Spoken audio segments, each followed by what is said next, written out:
ജില്ലയിൽ ഒരു മന്ത്രി ഇല്ലാത്തതിൻ്റെ പരിഭവം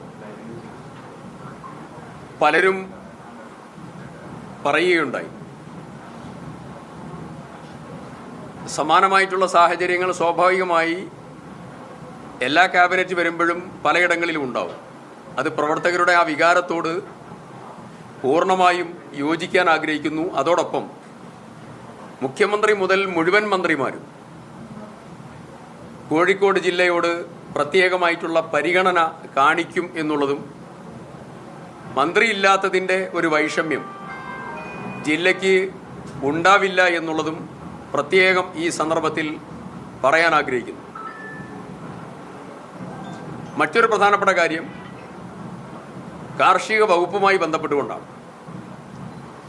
ആദ്യത്തെ മീറ്റിംഗ് ക്യാബിനറ്റ് യോഗത്തിന് ശേഷം കൃഷി വകുപ്പ് നേതൃത്വം കൊടുത്തത് കൊയ്തെടുത്ത നെല്ലും കൊയ്യാനിരിക്കുന്നതായ നെല്ലും സമ്പൂർണ്ണമായി സംഭരിക്കാനുള്ള നടപടികൾ സ്വീകരിക്കാനാണ്. അതിൻ്റെ ഭാഗമായി സഹകരണ വകുപ്പ് മന്ത്രി ശ്രീ എം ലിജുവും ഭക്ഷ്യ സിവിൽ സപ്ലൈസ് വകുപ്പ് മന്ത്രി ശ്രീ അനൂപ് ജേക്കബിനെയും ഒരുമിച്ചു കൂട്ടി യോഗം ചേരാനും അതിൽ നിർണായകമായ തീരുമാനങ്ങൾ എടുക്കാനും സാധിച്ചു. ഏറ്റവും പ്രധാനപ്പെട്ടത് മഴ വരുന്നതിന് മുമ്പ് കേരളത്തിലെ നെല്ല് സംഭരണം സമ്പൂർണ്ണമാക്കണം എന്നുള്ള നിർദ്ദേശമാണ്. മുഴുവൻ ഉദ്യോഗസ്ഥന്മാരും പങ്കെടുത്തതായ ആ യോഗത്തിൽ നെല്ല് സംഭരണം ഒരു കാരണവശാലും വൈകരുതെന്നും അത് പൂർണ്ണമായും മഴ വന്നു കഴിഞ്ഞാൽ പിന്നീട് മഴ കൊള്ളും, അത് മുളയ്ക്കും, ഉപയോഗശൂന്യമായ സാഹചര്യത്തിൽ കർഷകന് നഷ്ടം പറ്റും, അതുണ്ടാകാതിരിക്കാൻ പ്രൊക്യൂർമെൻറ്റ് പെട്ടെന്ന് തന്നെ പൂർത്തിയാക്കാനുള്ള നടപടി സ്വീകരിക്കണം എന്നുള്ള നിർദ്ദേശം കൊടുത്തു. അതിൻ്റെ ഓരോ ദിവസത്തെ അവലോകനവും ക്രമീകരിച്ച് മുന്നോട്ട് പോവുകയാണ്. മറ്റൊന്ന് PRS റെസിപ്റ്റുമായി ബന്ധപ്പെട്ട് പാഡി റെസിപ്റ്റ് ഷീറ്റുമായി ബന്ധപ്പെട്ടുകൊണ്ടാണ്. PRS റെസിപ്റ്റ് ഇഷ്യൂ ചെയ്യാനുള്ള കാലതാമസം ഒഴിവാക്കണം എന്നുള്ള നിർദ്ദേശം കൊടുത്തു. 2, ഇഷ്യൂ ചെയ്ത PRS റെസിപ്റ്റിൻ്റെ മേലെ വെരിഫിക്കേഷൻ നടപടി ഉദ്യോഗസ്ഥർ വൈകിപ്പിക്കുന്ന കാര്യം പറഞ്ഞു. അതിൽ അടിയന്തരമായ നടപടി ഉണ്ടാകാനുള്ള നിർദ്ദേശം നൽകിയിട്ടുണ്ട്. മറ്റൊരു പ്രധാനപ്പെട്ട കാര്യം കർഷകന് കിട്ടാനുള്ളതായ പണമാണ്. അത് വളരെ പെട്ടെന്ന് അത് കൊടുത്തു തീർക്കുന്നതിന് വേണ്ടിയിട്ടുള്ള അടിയന്തരമായ നടപടികളിലേക്ക് ഡിപ്പാർട്ട്മെന്റ് കടന്നിട്ടുണ്ട്. അതിൻ്റെ ഭാഗം അതിൽ ചെറിയതായിരിക്കുന്ന തുകയല്ല കൊടുത്തു തീർക്കാനുള്ളത്. ഈ തവണത്തേത് മാത്രമല്ല, സഹകരണ ബാങ്കുകൾക്ക് കൊടുക്കാനുള്ള തുക, സിവിൽ സപ്ലൈസ് കോർപ്പറേഷന് കൊടുക്കാനുള്ള തുക, അനുബന്ധ ഏജൻസികൾക്ക് കൊടുക്കാനുള്ള തുക, അത് ശതകോടികളാണ്. ഞാനതിൻ്റെ കണക്ക് ഇപ്പോൾ പൂർണ്ണമായി പറയാൻ ആഗ്രഹിക്കുന്നില്ല. അപ്പോൾ ഈ ഇത്രയും വലിയ തുക അതിൻ്റെ 3 ഫയലും അതിൻ്റെ ഫയലുകൾ പെൻഡിംഗ് ആയി നിൽക്കുകയാണ്. അത് ബഹുമാനപ്പെട്ട മുഖ്യമന്ത്രിയോട് ഞങ്ങൾ പറഞ്ഞ് പ്രത്യേകമായിട്ടുള്ള ശ്രദ്ധ ഉണ്ടാകണം എന്നുള്ള ഇടപെടൽ ഉണ്ടാകും എന്ന് മുഖ്യമന്ത്രിയും ആ കാര്യത്തിൽ ഉറപ്പ് നൽകിയിട്ടുണ്ട്.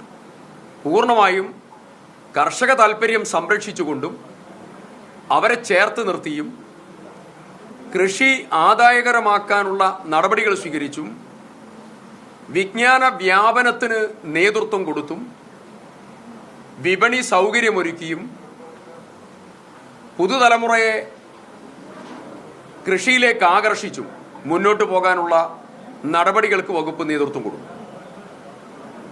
വരുന്ന ജൂൺ 5 പരിസ്ഥിതി ദിനത്തിൽ സംസ്ഥാനതല പരിസ്ഥിതി ദിനാഘോഷ പരിപാടി കൃഷി വകുപ്പിൻ്റേത് തിരുവനന്തപുരത്ത് വെച്ചുകൊണ്ട് നടക്കും. അവിടെ ഫ്രൂട്ട് പ്ലാന്റ് നട്ടുകൊണ്ടുള്ള ഉദ്ഘാടനം, പ്രതിജ്ഞയെടുക്കലും ഒക്കെ പരിപാടികളോടുകൂടി അവിടെ നടക്കും.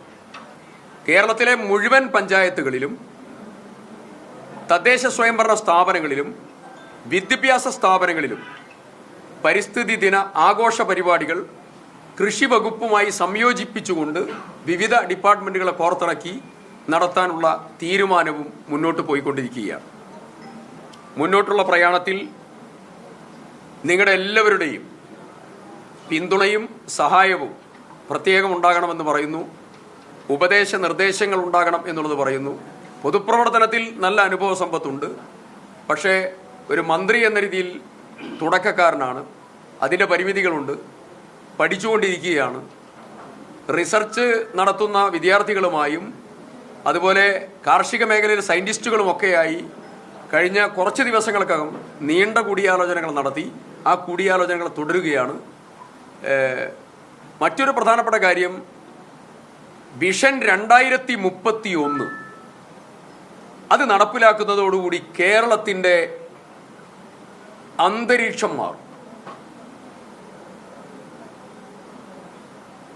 അത് നടപ്പിലാക്കാൻ എല്ലാ ഡിപ്പാർട്ട്മെൻറ്റുകൾക്കും സമയബന്ധിതമായിട്ടുള്ള ഒരു മിഷൻ ആരംഭിക്കാനുള്ള തീരുമാനമെടുത്തിരിക്കുകയാണ്. അങ്ങനെ എല്ലാ ഡിപ്പാർട്ട്മെൻറ്റുകളും അതിൻ്റെ നടപടികളുമായി മുന്നോട്ട് പോകുന്നു. കൃഷി വകുപ്പും അതിൻ്റെ നടപടികളുമായി മുന്നോട്ട് പോകുന്നു. UDF മുന്നോട്ട് വെച്ച ആശയങ്ങളും അതിൻ്റെ പുറമെയുള്ള ആശയങ്ങളും എല്ലാമായി വിഷൻ 2031 പൂർണ്ണമായും 2031 ആകുമ്പോൾ നടപ്പിലാക്കി തീർത്ത് ജനങ്ങൾക്ക് മുമ്പിൽ ബോധ്യപ്പെടുത്താനുള്ള സമീപനം UDF സർക്കാരിൻ്റെ ഭാഗത്ത് നിന്ന് ഉണ്ടാവും.